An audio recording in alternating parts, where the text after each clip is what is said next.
Louvado seja nosso Senhor Jesus Cristo, para sempre seja louvado. O Senhor esteja convosco, Ele está no meio de nós. Proclamação do Evangelho de Jesus Cristo segundo Mateus. Glória a vós, Senhor. Naquele tempo, quando soube da morte de João Batista, Jesus partiu e foi de barco para um lugar deserto e afastado. Mas quando as multidões souberam disso, saíram das cidades e o seguiram a pé.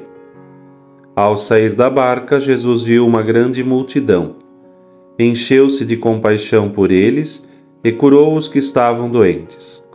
Ao entardecer, os discípulos aproximaram-se de Jesus e disseram: "Esse lugar é deserto e a hora já está adiantada. Despede as multidões para que possam ir aos povoados comprar comida."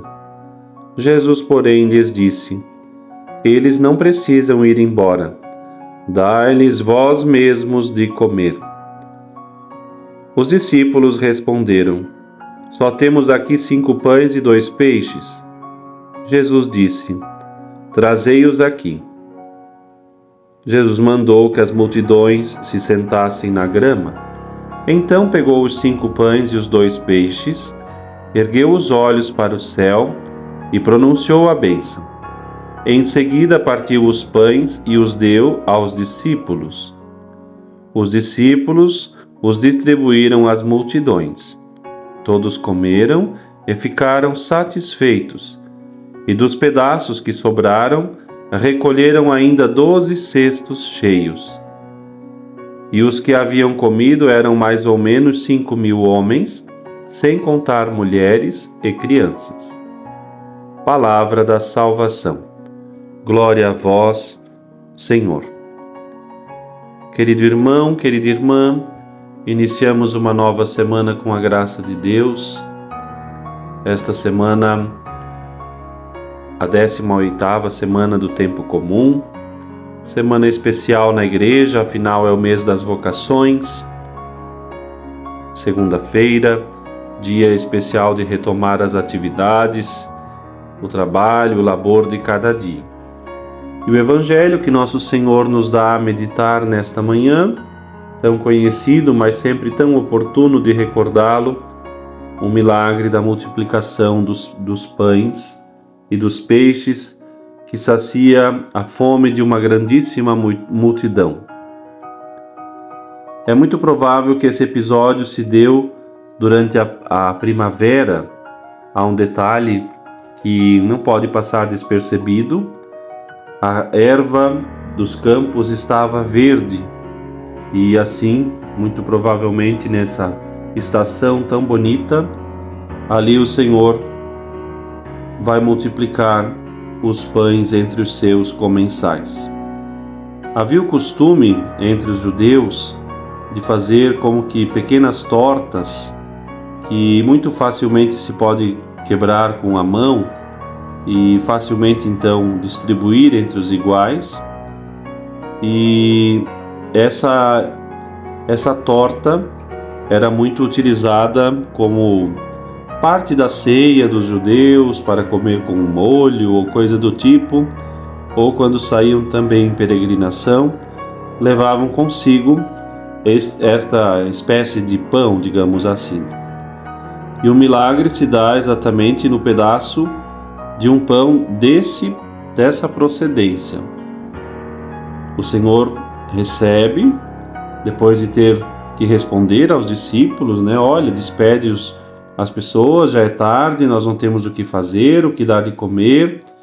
E aí então alguém apresenta: temos aqui 5 pães, 2 peixes, para essa multidão isso torna-se insuficiente. E ali então, mais uma vez, sobressai a maneira do atuar de Jesus, que busca a nossa cooperação, aqui a cooperação dos apóstolos, e no momento de fazer o milagre, os discípulos então apresentam os pães e os peixes, ou seja, oferecem a parte da sua atividade. O dia foi intenso, como se vê pela leitura do Evangelho. Depois de ter feito muitas curas, tem um lugar impressionante este milagre da multiplicação dos pães e dos peixes, que sempre a Igreja entendeu como uma figura antecipada da Santíssima Eucaristia. Aquela multidão que o tinha seguido encontrava-se faminta de pão, de palavra, de consolo. E Jesus tem compaixão delas. Faz aquilo que pode fazer. Cura os doentes, conforta com sua palavra e, por fim, com o pão. Esta é, então, uma belíssima imagem, e aqui talvez está a coisa mais bonita do Evangelho de hoje. É uma antecipação do amor de nosso Senhor, que ao longo dos séculos, por meio da sua Igreja, atende a todos nós que somos necessitados e reconfortados com a sua palavra, com o seu alimento na Eucaristia, seu próprio corpo. Tinham sido, pois, muitas as coisas naquele dia e muito intensa a emoção da alma de Jesus, que conhecia a ação de realmente exercer ali este sacramento na vida dos cristãos. Sacramento porque é um mistério de vida, de fé e de amor.